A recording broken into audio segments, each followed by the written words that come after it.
못하게 하시고 진리의 영으로만 충만케 하옵소서.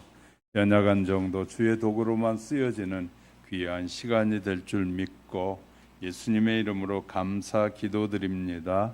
아멘. 하나님의 자녀가 된 저와 여러분은 삶의 현장에서 늘 예수님과 동행하는 삶을 살아가시기를 주님의 이름으로 축복합니다. 그리스도인에게 예수님과 연합이 삶의 최대의 목표이고 영적 성장을 경험하는 1차적인 방법이기도 합니다. 우리는 그리스도 안에서 모든 신령한 복을 받았고 하나님의 자녀로 입양되었기 때문에 에베소 1장 1절부터 3절 5절에 보면 우리가 하나님의 자녀로 입양되었다라고 말하고 있습니다. 하나님은 우리의 모든 것을 우리에게 주셨지만 다 주셨는데 누구 안에 줬냐면 그리스도 안에서 모든 걸 주셨습니다. 그래서 우리가 그리스도와 함께 동행하는 삶을 살지 않으면 그리스도를 통해 주신 그 축복을 우리 모두 누리기 어렵다는 사실을 기억하시기 바랍니다. 하나님은 우리에게 하나님이 주시고 싶어하는 선물을 다 주셨는데 그리스도 안에서 주셨다는, 예수 안에서 주셨다는 말입니다. 그러니까 예수를 떠나서는 참된 평안과 기쁨과 행복과 이 모든 것을 하나님의 선물을 누릴 수가 없다. 그러므로 늘 예수와 동행하는 삶이 우리에게 필요하다는 사실을 기억하시고 그분 안에서 하나님이 주신 선물 온전히 보고 누리고 이해하고 사용할 수 있는 영적으로 자유롭게 되시기를 주님의 이름으로 축복합니다. 그래서 신실한 그리스도인은 예수님과 가까워지기 위해서 많은 시간과 에너지를 투자하게 되는 것입니다. 그래서 성경을 읽고 함께 모여 기도하기도 하고 말씀을 연구하기도 하고 복음에 합당한 삶을 위해서 성령의 은사에 늘 순종하게 되는 것입니다. 그런데 은혜와 사랑에 의지하여 건강한 그리스도인으로 살아갈 수 있게 되는데, 하지만 누구나 복음의 길을 따르는 자에게 약속된 온전한 자유와 기쁨을 얻을 수 있는 것만은 아닙니다. 왜냐하면 교회에 와서도 그냥 형식적으로 예수를 믿고 형식적인 신앙을 가지고 살아가면 하나님이 우리에게 주신 참된 평안과 기쁨과 사랑을 맛볼 수가 없기 때문이라는 사실을 기억하시기 바랍니다. 자, 예수님이 약속하신 풍성한 삶은 요한복음 10장 10절에서 얻으려는 그리스도인이라면 분명한 결단이 있어야 됩니다. 그러니까 그리스도 안에서 누리는 그 참된 평안과 기쁨을 누리려면 우리는 결단해야 된다. 어떤 결단이 필요할까요? 그 중에 하나가 바로 내적인 치유와 기억의 치유가 필요합니다. 내적인 치유 안에 기억의 치유도 필요합니다. 기억의 치유가 왜 중요한가? 우리 삶에서 과거가 현재만큼 많은 부분을 차지하고 있기 때문에 우리가 한 걸음도 앞으로 신앙의 걸음을 가려고 하는데 한 걸음도 못 가게 하는 이유가 뭐냐면 과거의 경험들이, 과거의 많은 것들이 머리에 들어있는 것들이 우리의 신앙의 길을 가로막을 때가 너무나 많다는 거예요. 그래서 이 예수를 오랫동안 믿었어도 한 걸음도 못 나고 믿는다고 입으로는 고백하는데 삶은 한 걸음도 더 나가지 못하는 경우가 너무 많다는 사실을 우리는 깨달아야 될 것입니다. 그래서 기억의 치유를 통해서 그 과거의 삶 속에도 주님을 모셔드리게 되면 놀라운 변화가 일어난다는 사실을 기억하시기 바랍니다. 우리는 선교 140년의 역사 속에 천만인 성도를 자랑하기도 합니다. 이 땅의 기독교는 외적인 성장에 비해 사회적 미치는 영향은 너무너무 미비한 상태에 놓여 있습니다. 이런 현상의 가장 큰 원인은 한국 교회의 신앙이 기복주의 신앙을 가져 내세 지향적 상태에 머물고 있습니다. 내세만 그냥 생각하지 오늘의 삶을 너무 무시한단 말이에요.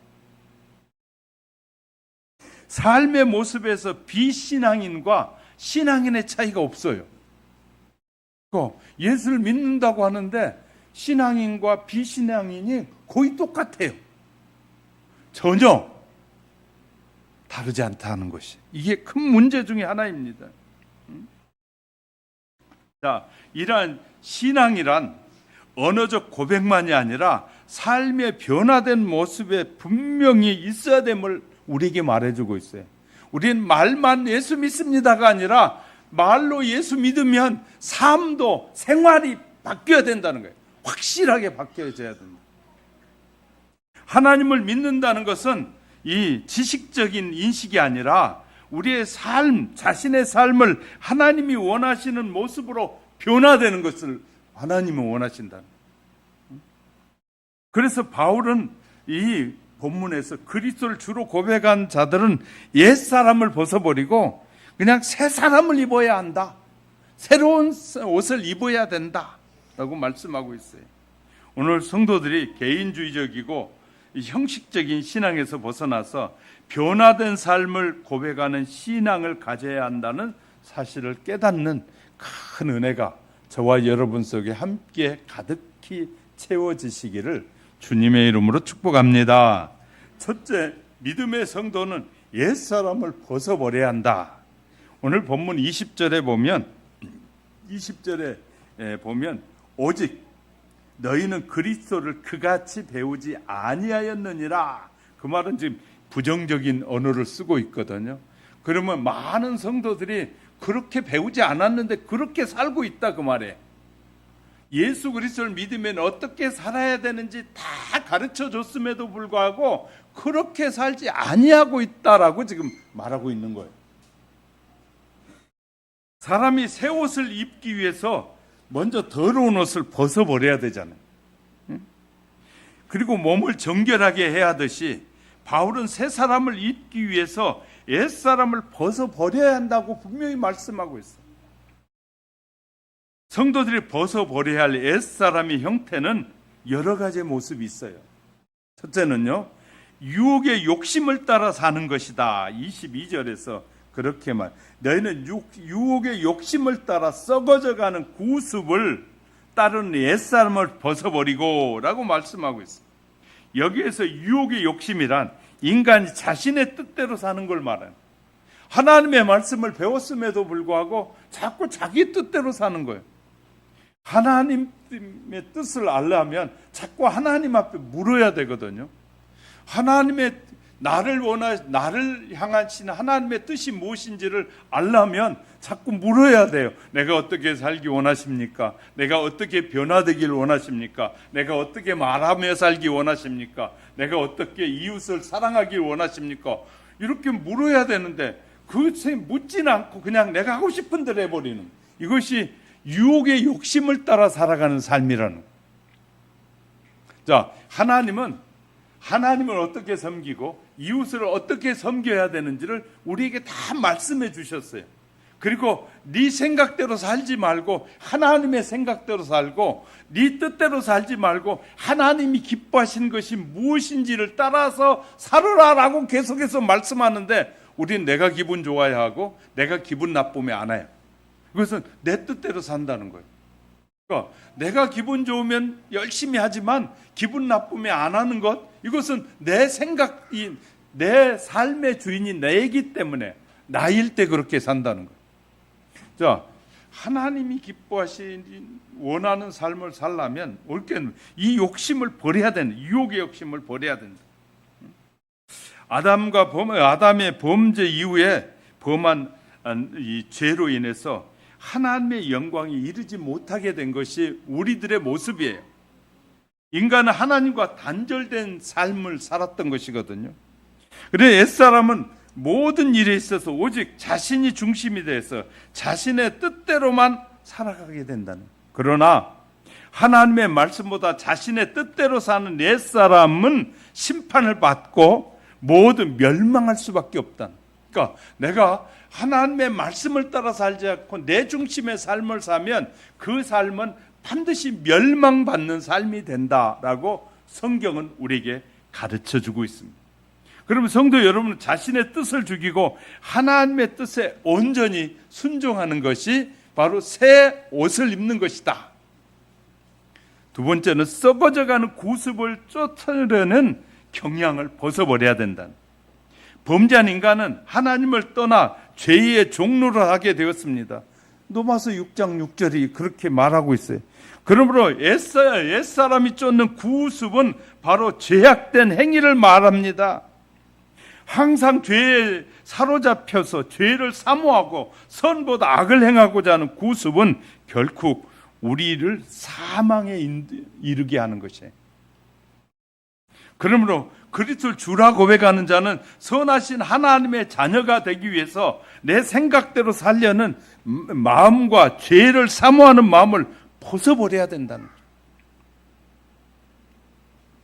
거예요. 우리가 정말 조심해야 될 말들이 너무 많은데 이 직분자들이 그런 말을 쓸 때마다 목사는 깜짝깜짝 놀랄 때가 너무 많습니다. 어떻게 예수 믿는 사람이 저런 말을 할까? 힘드니까 결혼하지 말아라. 결혼 안 하는 게 편한 삶이다. 그럴 때마다 깜짝깜짝 놀래요. 목사는. 세상 사람들이 그런 말을 해도 힘들어도 결혼해서 자식을 낳아서 하나님이 기뻐하는 삶을 살아야 된다라고 가르치는 것이 아니라 예수 믿는 사람이 직분자들이 힘들면 결혼하지 마. 힘들면 이혼도 해버려. 세상 사람들이 말한 성경은 예수님이 이렇게 말씀하셨어요. 하나님이 짝지어준 사람을 나눌 수 없다고 분명하게 선언해 버렸는데 예수 믿는 직분자들이 힘들면 이혼하지 뭐. 꼭 살아야 되는 것만이 아니잖아. 그건 세상 사람들이 말하는 거예요. 그러니까 세상이 안 변하는 거예요. 왜? 예수 믿는 직분자들이 세상의 사고 속에 다 빠져가지고 믿는 것과 믿지 않는 것이 구분이 안 되는 거예요. 아직도. 그러니 어떻게 직분자들이 그런 말을 하는데 평신도들이 어떻게 진리를 따라 살겠냐 말이에요.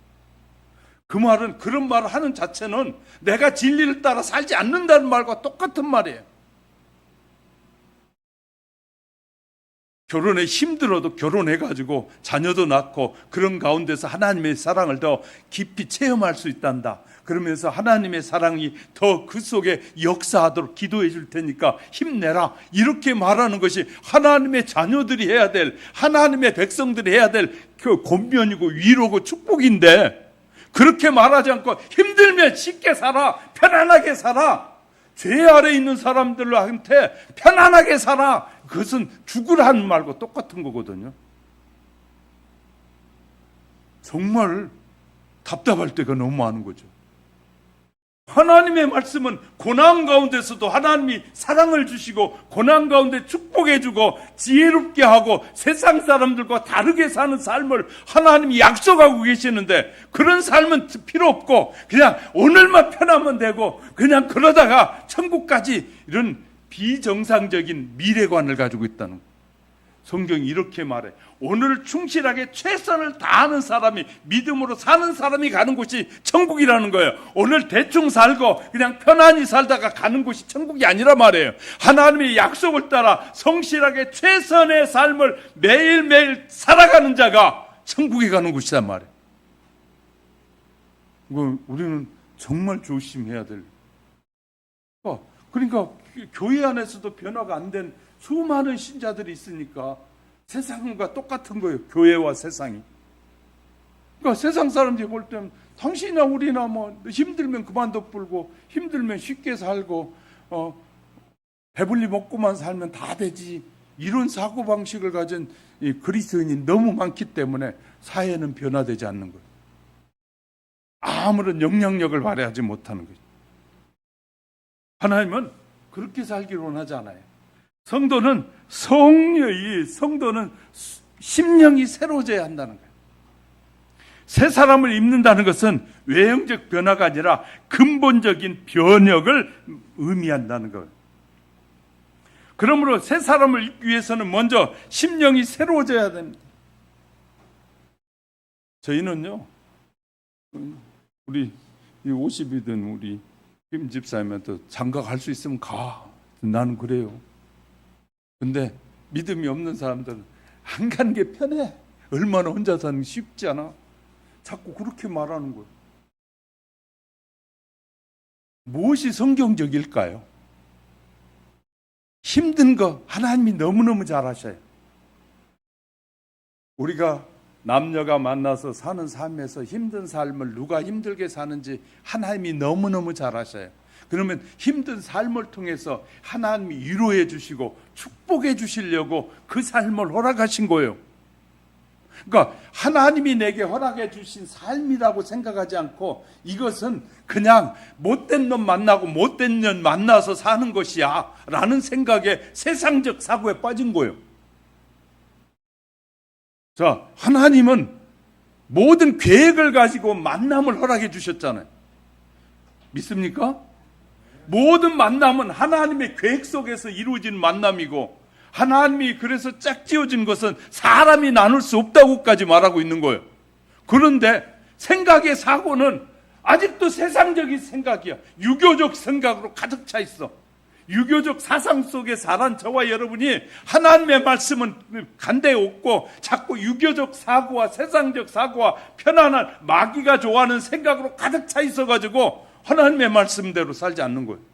하나님의 말씀대로 살면 고난이 있을 것 같고 힘들 것 같고 어렵을 것 같은, 그러니까 미리 겁이 나가지고 그렇게 사는 걸 방어하는 거예요. 그래서 말도 그렇게 하고 사는 거예요. 너무나 많은 사람들이. 그러니까 변화되지 않는, 세상 사람이나 교회 와서나 똑같아. 다른 것이 하나도 없어. 이러면 하나님이 기뻐하신 영원한 축복을 누릴 수 없습니다. 우리는 고난 가운데, 시련 가운데서 하나님을 더 의지하고 하나님께 구하고 찾으면 하나님이 그 고난 가운데서 위로가 있고 하나님이 나와 함께 하신다는 그 축복과 은총을 우리가 느끼며 살아야 되는데, 고난이 없으니까 위로도 없는 거예요. 편안히 살아봐요. 시련이 없이 살아봐요. 하나님이 나와 함께 하신다는 거 전혀 못 느끼고 살아. 그냥 사는 거예요. 그런데 위에 고난이 있고 시련이 있고 아픔이 있으니까 하나님을 붙들고 의지하는 거예요. 제가 배가 아파 뒹굴면서 하나님의 도우심이 필요합니다. 저는 고백해요. 그 치료가 훨씬 빨리 일어나. 근데 고난이 없어 봐요. 말하긴 좋지요. 난 편하게 살았다. 하나님의 일을 아무것도 안 하고 살았고 하나님 앞에 기도하지도 않고 살았고 내 하고 싶은 대로 하며 살았다. 그 말과 똑같은 말을 하고 있는 거예요. 하나님은 역경 가운데서 내게 부르짖으라. 고난 가운데 내게 부르짖으라. 힘들 일이 있으면 나를 부르라. 찾으라. 근데 힘든 일이 없으니까 찾을 일이 없잖아요. 고난이 없으니까 하나님의 이름을 부를 필요가 없는 거예요. 그러니까 기도가 없어지는 거예요. 기도 안 하는 거예요, 자꾸. 고난이 많아야 하나님 도와주세요 막 할 텐데 고난이 없으니까 기도가 안 되는 거예요. 그러니까 하나님의 일을 안 하고 사는 거예요. 자기가 하고 싶은 일 하고 사는 거예요. 그러니 바울을 통해서 우리에게 하신 말씀을 들어보면 우리가 아직도 세상적인 삶을 대부분 살고 있는 거예요. 이렇게 말씀하셔요. 의와 진리로 거룩함의 옷을 입으라. 새 사람으로 입는다는 것은 앞서 말한 바와 같이 심령의 변화로부터 출발해서 삶이 변화된 모습으로 나타나는 것을 의미합니다. 따라서 새 사람을 입는 것은 우리의 심령이 새롭게 되어 된다는 그런 의미뿐만 아니라 이 의와 진리의 모습으로 새롭게 나타나야 한다는 말입니다. 하나님께서 우리를 구원하시고 이 백성 삼으신 구원의 공동체를 만드시고 하나님의 영광을 드러내기를 원해요. 이 공동체를 통해서 하나님의 영광이 나타나기를 원하시는 거예요. 그러므로 하나님의 백성들은 하나님이 거룩하심과 같이 우리도 거룩해야 된다고 베드로를 통해서 베드로서 1장 16절에 말합니다. 진리를 따라 살아가야 합니다. 이제까지 죄를 짓던 모습을 버리고 삶 속에 선하고 바르게 살 때 우리는 사람들 앞에서 하나님의 영광을 드러낼 수 있다라고 마태복음 5장 16절에서 말해요. 선하신 하나님께 함께 거할 수 있는 것이죠. 그러므로 성도들은 예배와 찬양, 전도의 행위를 뿐만 아니라 자신의 주위에서 항상 선을 행하면서 진리의 말씀대로 살아가도록 힘써야 돼요. 할렐루야. 우리가 하나님의 말씀대로 살려고 힘쓰지 않으면 세상으로 돌아갈 수밖에 없어요. 세상의 모습을 따라가는 거예요. 그러니까 우리는 자꾸 세상이 좋아하는 것에다 목적을 두고 사는 사람들이 얼마나 많이 있는지 몰라요. 하나님 앞에 새 사람을 입을 수 있고 세상을 변화시키는 힘을 발휘할 수 있는 저와 여러분이 될 수 있기를 주님의 이름으로 축복합니다. 두 번째는 삶의 현장에서 예수님의 새 옷을 입어야 됩니다. 그래서 두 번째, 삶의 현장에서 예수님의 새 옷을 입자. 본문 22절 24절, 옛사람을 벗어버리고 오직 성령으로 새롭게 되어 하나님을 따라 의와 진리의 거룩함으로 지으심을 받은 새 사람을 입으라. 인생의 어느 순간 예수님을 처음으로 진지하게 대하기 전까지 우리 마음은 온갖 생각과 감정이 드나드는 활동 무대였어요. 감정이 드나드는 활동 무대. 우린 감정에 따라 살자. 기분 좋으면 하고 기분 나쁘면 안 하고, 그 자기 생각대로 사는 삶. 그 중에 선하고 거룩하고 신실한 것도 있지만 미진한 부분도 참 많아요. 예수님을 구주로 모셔드린 후에 영적 성장을 위해서 심령으로 초청을, 성령으로 우리에게 자꾸 초청을 해요. 우리가 하나님의 자녀답게 살게 하려고 성령님이 우리의 초청해. 내가 이랬으면, 내가 이렇게 살았으면 좋겠구나, 이렇게 살기를 원한다, 말씀을 통해 말하고 자꾸 성령을 통해서 말씀하셔요. 근데 우리는 성령의 소리는 안 들어. 근데 이런 소리는 잘 들어요. 복 준다는 소리 잘 들어요. 복 준다는 소리만 하면 아무데나 막 가. 거기가 진리의 성전인지 아닌지도 모르고 막 따라가. 복 준다고만 하면 그냥 어디든지 가. 이게 심각한 문제입니다. 심각한 문제예요. 복만 준다 그러면 자기 영혼이 죽든 살든 상관없어. 세상의 복을 준다고 하면 아무데나 가는 거예요. 그러니까 지금 얼마나 많은 신자들이 이단에 빠져 있는지 몰라요. 왜? 복 준다 그러거든. 거기 가서 그가 하나님이요. 그러니까 수많은 사람들이 거기에 가서 복 준다고 그러니까. 세상에 저기 경기도 그 대통령 후보로 나왔던 그 사람이 뭐 요만한 쪽지 하나 주고 1억 내라 그러고, 그래서 왜 못 받았냐 그러니까 돈이 없어서 못 받았다 그러고. 참 웃기는 세상에. 아니 세상에 그런 걸 믿는, 참 어처구니. 그래서 그가 하는 금요일의 집회는 사람들이 막 자동차로, 전국에서 막 자동차가 밀려오더라고. 하면 자기에게서 빛이 나고 힘이 나간대. 그런데 그거 가지고 그거 받고 싶어서 환장한 사람들이 많아. 세상에 한국 사람들 참 사기치기는 좋겠어. 얼마나 사기성이 쉽게 노출되어 있는지 몰라요. 왜? 감정적인 동물이기 때문에. 감정이 풍부하기 때문에 사기에 잘 당하는 거예요. 자, 우리는 인터넷에서 우리가 사기를 얼마나 1년에 많이 당하는지 잘 보시잖아요. 수많은 문자, 판사도 당하고 검사도 당하고 그러더만요. 검사, 판사도 감정에 금방 노예가 돼가지고 막 몇천만 원씩 입금해주고 보내주고 오는. 왜? 감정에. 아니 판사가 되고 검사가 되고 지식인이 됐으면 이것이 맞는지 안 맞는지 확인만 해도 손해를 안 보는데, 그냥 애가 잡혀갔다 그러면 그냥 그것에 감정이 작용하면 막 갖다 먼저 줘버리는 거예요. 아니 세상에 애가 잡혀갔다 가면 어떤 일을 통해서 갔는지 확인도 안 하고 돈 먼저 갖다 주는 사람들, 정말 어리석은 사람들이 많아요. 그러니까 감정에 의해서 사는 사람들이 너무 많은 거예요. 자, 그런데 성령님께서는 그런 감정을 하나님의 지혜로 뭐하도록요? 통치하도록 말씀하고 계셔요. 그러니까 성령님이 우리에게 임하시면, 성령이 임하시면 우리의 감정을 내 생각대로 통치하는 것이 아니라 성령의 방법대로 통치하게 하시는 거예요. 할렐루야. 그러니까 성령님이 인도하시면 야, 네 속고 있다. 거짓이야.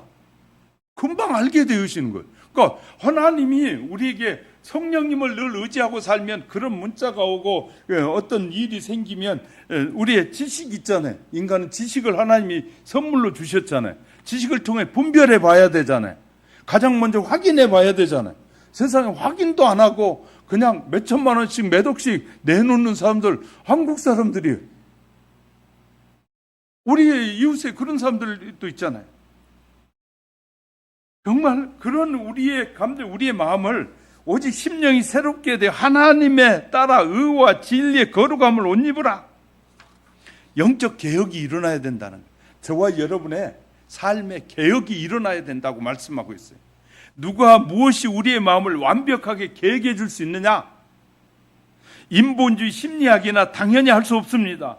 심리학은 궁극적으로 생각과 사고의 감정을 바꿔주는 것인데 그것은 그냥 이쪽에서 이쪽으로 옮겨지는 것이 심리학입니다. 그러나 예수님 우리를 완전히 바꾸실 수 있는 분이 예수님밖에 없단 말이에요. 할렐루야. 그래서 많은 종교 집단들이, 일반 종교 집단들이, 세속 집단들이, 마술도 마찬가지입니다. 아니, 마술의 핵심은 뭐냐면 여기 있는 걸 여기 있다 안 보이게 옮겨가는 것이 마술이거든요. 절 봐요. 이 손에 있는 걸 이 손으로 가게 사람들이 못 보게 싹 바꿔놓는 게 마술이에요. 없애는 게 아니잖아요. 근데 그 마술 보고 텔레비에서 마술 보면 막 여행는데 와 막 이러고 난리지. 이 손에 있는 거 이 손에 가게 하는 것이 사람들 눈속임인데 그거에 막 반해가지고 대단하다고 막 요새 막 그런 방송 하더라고요. 보니까 참 우리가 그런 시대에 살아요. 얼마나 사람들이 감정적인지 몰라요. 하나님은 이런 감정적인 우리에게 지성을 갖춘 하나님의 사람, 인격적인 사람, 판단력과 이해력과 분별력을 가진 사람으로 우리를 불러주신 거예요. 할렐루야. 믿으십니까? 분별력을. 왜냐하면 내가 생각하기에는 그런데 성령님이 우리에게 가르쳐주는 방법대로 살면 사람들이 깜짝깜짝 놀라는 거예요. 어떻게 저 사람이 저런 걸 생각할 수 있지? 어떻게 저런 걸 말할 수 있지? 어떻게 저렇게 살아가지? 하나님께서 우리의 길을 인도하시는 방법대로 살면 사람들이 깜짝깜짝 놀라는데 내 생각대로 살면 다 똑같아. 그러나 우리가 성령의 인도하심을 따라 살아야 아니 어떻게 저런 어려운 가운데서도 꿋꿋하게 살지? 어떻게 저렇게 기업을 저렇게 이끌어 나가지? 저 사람 보면 늘 비실비실하는 것 같은데 살아가는 걸 보면 참 행복하게 사네? 이렇게 해주는 능력이 뭐냐면 성령의 능력이에요. 할렐루야. 그래서 우리 보고 성령님을 의지하고 살라는 거예요. 예수님만이 우리의 마음에 24절에 하나님을 따라 의와 진리의 거룩함으로 대변혁을 일으킬 수 있다 그 말이에요. 늘 그래야 하듯이 예수님의 계획은 부드럽고 강력하게 이루어집니다. 그분은 우리의 마음속에 억지로 들어와서 막 감정을 무더기로 파헤치거나 거짓에 기초한 구조물을 허물지 않습니다. 그분의 방법은 훨씬 민감하게 그 사람의 독특함과 연약함을 존중해 줄 뿐만 아니라 건설적이고 장기적으로 주님은 우리에게 말씀해 주시고 네가 고쳐라. 네가 이 마음을 먹으면 내가 도와주리라. 네가 버리겠다고 하면 내가 버리기에 힘줄게. 이렇게 말씀하시는 하나님이에요. 성령님 통해서 우리에게 못된 버릇이 있어. 그럼 나는 힘들어. 못된 버릇을 버리기가 힘들어. 그런데 성령을 의지하는 거예요. 성령님, 이 내게 못된 버릇이 있는데 이것을 바꿀 수 있도록 성령님 강력하게 역사해 주옵소서 하면 성령님이 이것을 바꿀 수 있는 힘과 능력과 지혜를 주신다는 거예요. 할렐루야. 그러니까 내 힘으로 하지 말고 성령의 능력으로 해서 바뀌어지면 완전한 변화가 일어나는 거야. 내가 의지적으로 해보니까 바뀌면 다시 그 의지가 바뀌면 또 돌아와. 그러세요? 술도 끊고 담배도 끊는 것이 내 의지로 해보면 다 저의체가 있어. 오래 끊는 사람이 6개월 끊고 난 다음에 그걸 못 참아가지고 언젠가는 또 그냥 먹고 다시 돌아와 있어. 근데 성령님이 딱 역사하면 얼마나 놀라운 건지 몰라요. 성령님이 역사하면 이 딱 끊고 나면 술이 입에 대려고 하는 순간에 개옥질이 난다든지 먹을 수 없게 되는, 담배를 피우려고 하는데 성령님이 끊게 해주실 때는 담배가 입에 들어가기도 전에 벌써 담배에서 그냥 악취가 나게 만들어주시는, 그러니 완전히 끊어져 버리는 거예요. 그러니까 내가 할 때는 그냥 억지로 어떻게든지 해보려고 하다 억지로 하다 안 돼가지고 어느 날 실수하고 또 돌아오고 있는데, 성령님이 한번 역사하면 완전히 변혁이 이루어지는 거예요. 성령님이 역사하시고. 그래서 우리에게 성령님을 의지해야 변화된 새로운 삶을 살 수 있다고 말씀하고 있는 거예요. 할렐루야. 1950년대 캐나다 토론토 맥길 대학교에서 인간 두뇌를 연구한 와일드 펜필드 박사는 과거의 경험이 뇌에 송두리째 저장되어 있다. 원하든 원하지 않든 과거의 모든 것들이 저장되어 있다가 이거 좋은 길로 가려고 하면 그 나쁜 기억들이 딱 나와가지고 그러면 안 되는데 그렇게 만든다는 거예요. 그래가지고 더 이상 과거 미래를 향해서 못 나가게 만드는 것이 과거의 일들이다.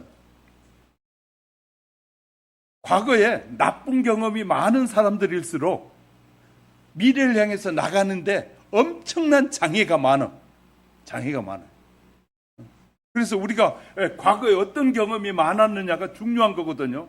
근데 과거에 나쁜 경험이 많은 사람은 바르게 살아가려고 하는데 무척 어려워.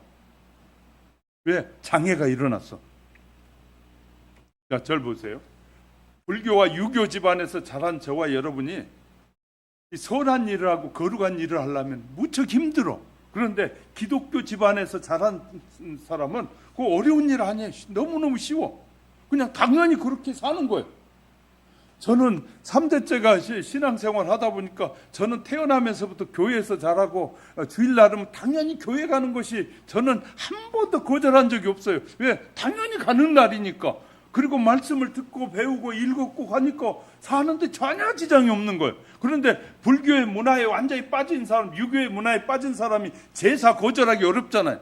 저는 제사 안 드리는 게 너무 편하고 좋아. 근데 제사에 늘 빠져있던 사람은, 환경이 제사에 빠져있는 주위의 환경이 그런 사람은 그 제사 안 지내면 꼭 죄를 짓는 것 같고, 제사 안 지내면 못된 짓 때문에 못된 놈 같고, 그러니까 어쩔 수 없이 예수 믿으면서도 가서 제사에 참여하게 되잖아요.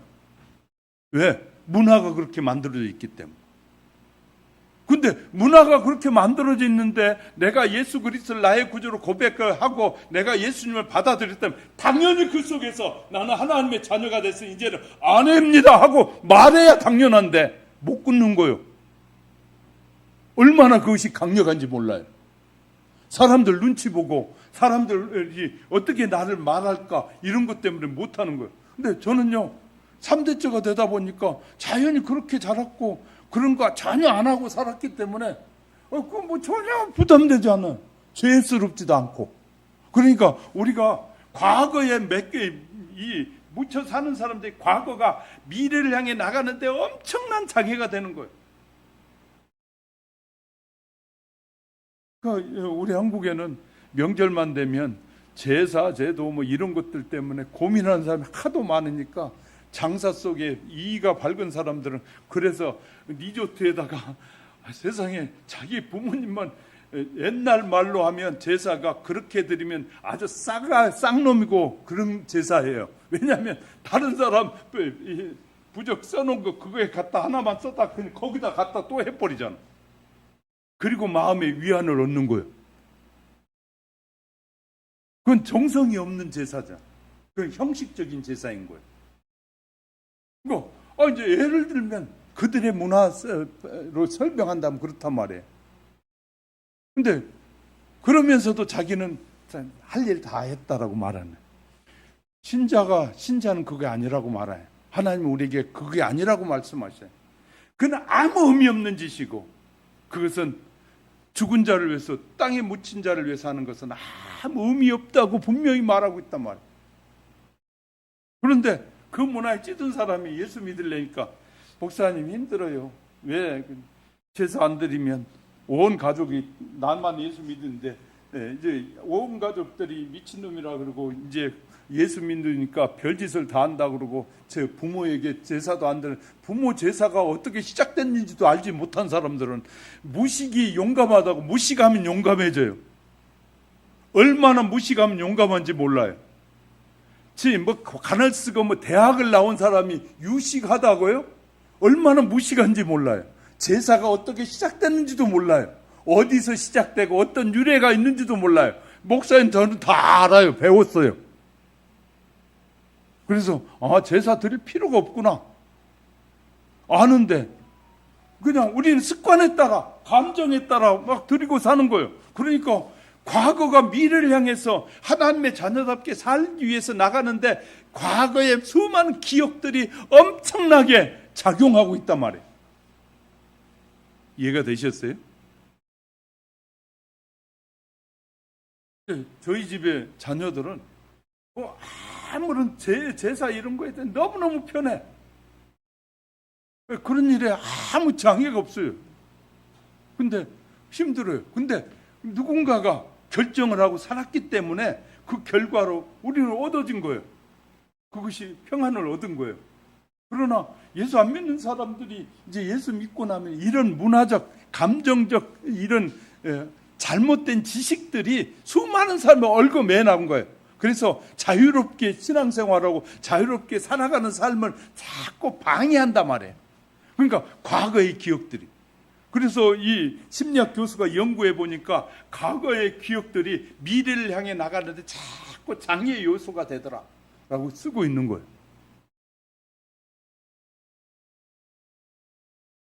과거에 상처를 많이 받으면 그 상처가 미래를 향해서 남자들한테 이 여자들이 남자들한테 많이 어려움을 당하면요 모든 사람을 다 나쁜 놈으로 봐버려.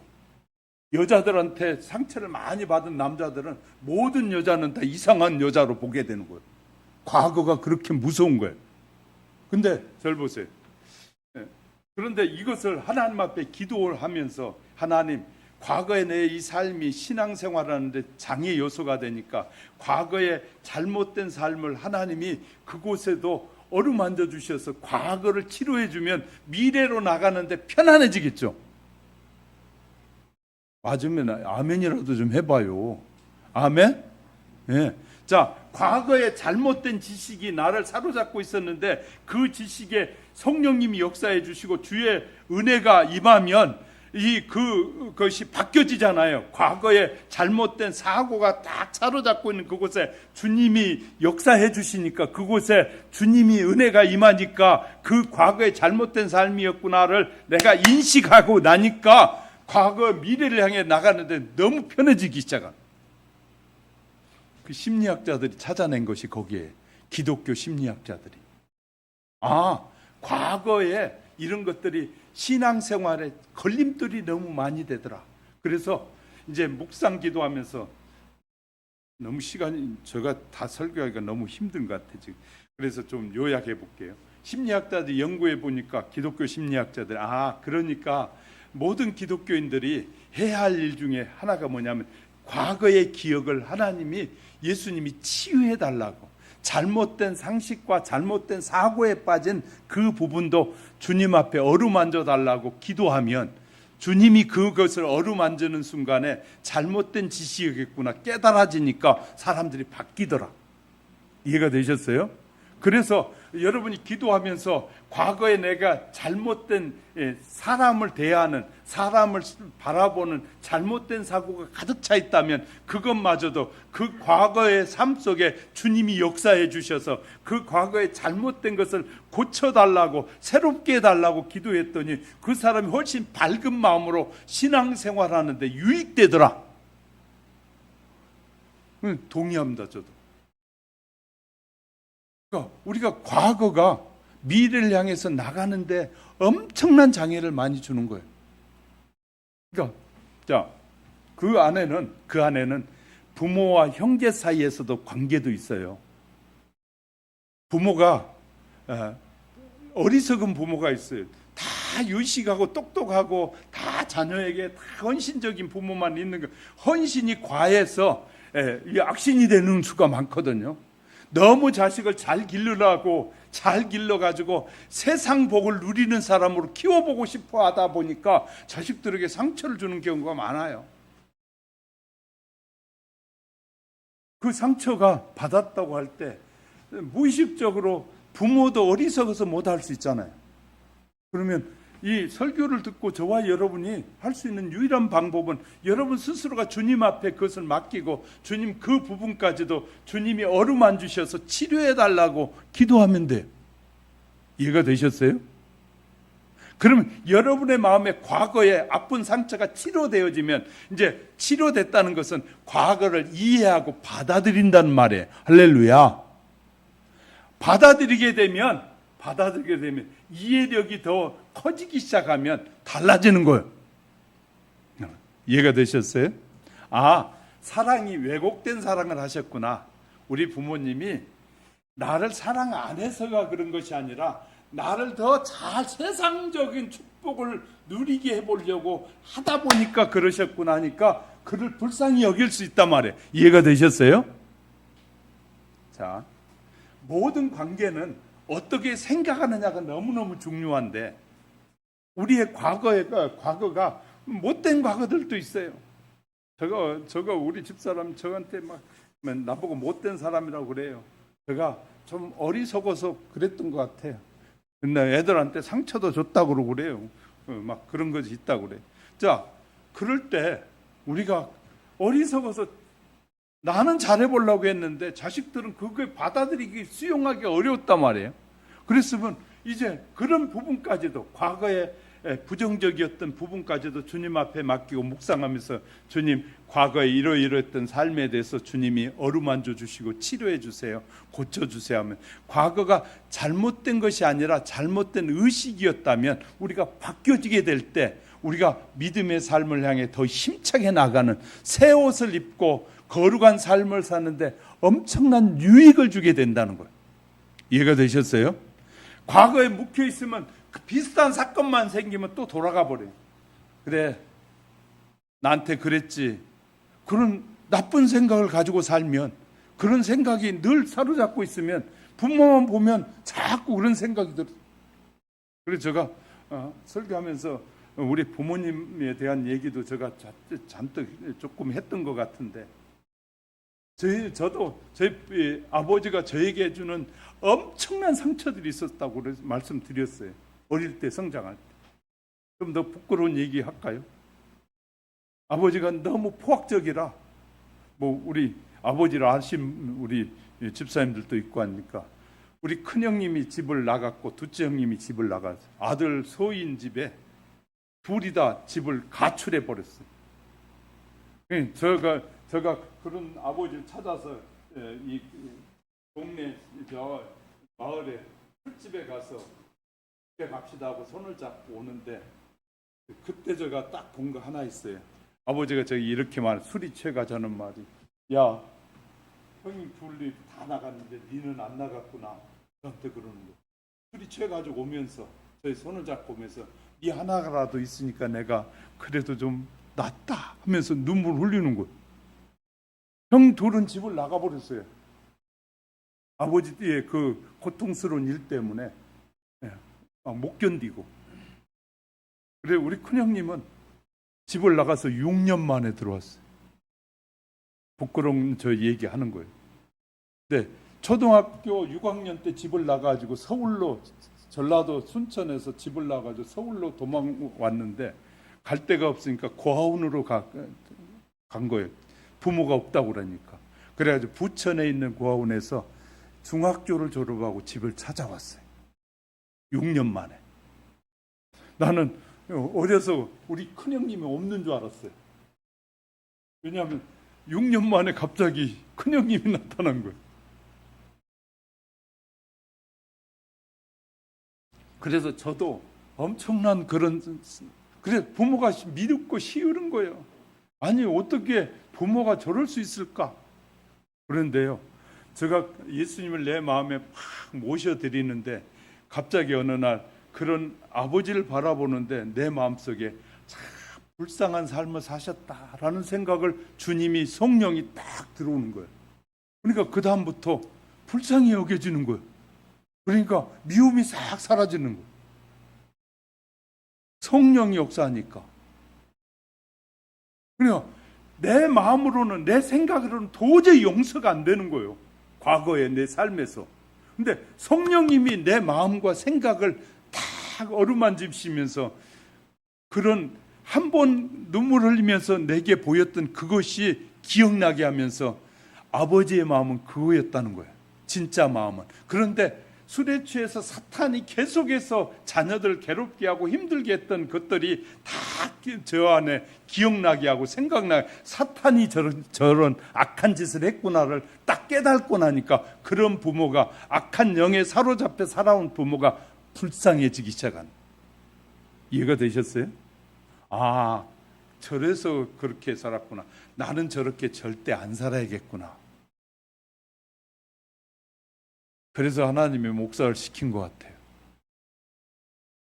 그 어려운 중에 제가 집을 떠나지 않았어요. 그런 과거가 우리의 신앙의 미래를 향해 가는데 엄청난 장애가 되는데, 성령님께서 저에게는 그런 자비의 은혜를 베푸시고 저로 하여금 불쌍히 여기고 긍휼히 여기게 하시더라고요. 우리는 과거에 사람이 나쁜 것이 아니라 사람을 그렇게 포악하고 악하게 만든 악한 영에 속은 사람들이 의해서 우리의 환경이 그렇게 바뀌는 거예요. 그러므로 저와 여러분이 성령님께 그 부분도 맡기면 성령님이 그 마음을 어루만져주는 순간에, 아, 악한 영에 사로잡혀 그렇게 인생을 허비한 분을 불쌍히 여길 수 있는 것처럼 불쌍히 여겨지다 보니까 이제는 미움은 없고 원망도 사라지고 이제 불쌍히 여겨지는 마음만 가득해진단 말이에요. 이해가 되셨습니까? 과거에 우리 부모님들, 앞세대들은 너무너무 불쌍하고 힘든 세대를 살았잖아요. 그러니까 술에 찌들려 살았고 세상의 문화에 찌들린 사회를 살았잖아요. 얼마나 힘들게 살았는지. 부모 걱정, 자녀 걱정. 말씀드렸잖아요. 저희 아버지가 사명을 받았는데 6남매, 우리 아버지 형제가 6남매인데 큰아들이라 우리 아버지가. 근데 그때 그 당시에 그 논과 밭이 있었는데 그 밭 가지고 큰아들 학교를 못 보냈다는 거예요.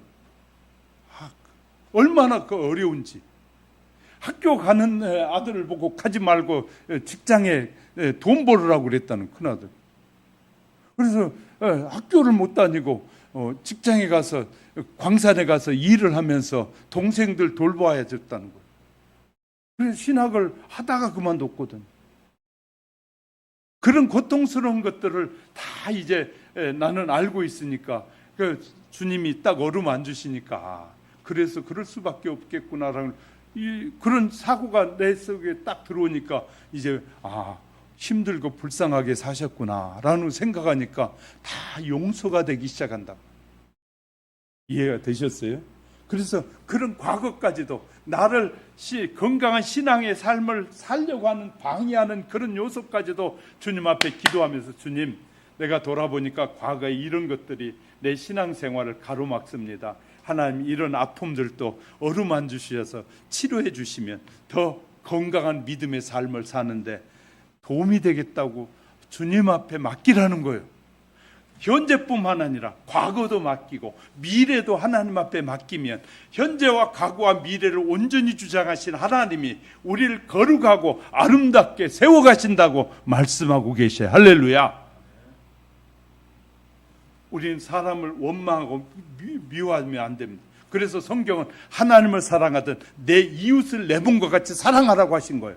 그러니까 우리의 주위의 모든 사람들은 하나님의 원래 형상을 따라 만들어진 사람은 거룩한 사람인데 마귀의 유혹에 받아서 다 넘어졌을 뿐인데, 넘어진 저와 여러분을 예수 그리스도를 통하여 다시 일으켜 세우시고 구원하신 하나님의 그 능력을 믿으라 그 말이에요. 할렐루야.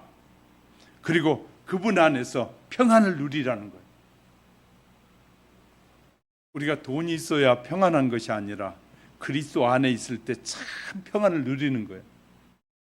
돈이 많으면 편리한 건 있지만 정말 돈 많아도 평안하지 못한 사람이 너무 많아요. 아무것도 없는데도 예수님이 내 안에 주인이 돼 있으면 얼마나 편한 인생을 살 수 있는지 모릅니다. 사랑하는 성도 여러분, 주님께 다 맡기고 과거와 현재와 미래를 주님께 맡기고 어루만져 달라고 치료해 주시고 과거의 기억도 치유해 주셔서 정말 오늘의 하루하루가 늘 행복하고 즐겁고 건강한 믿음의 삶을 살게 해달라고 늘 기도하는 저와 여러분은 정말 하나님의 자녀요, 영원한 행복과 기쁨을 누리는 복된 자녀가 될 줄 믿습니다.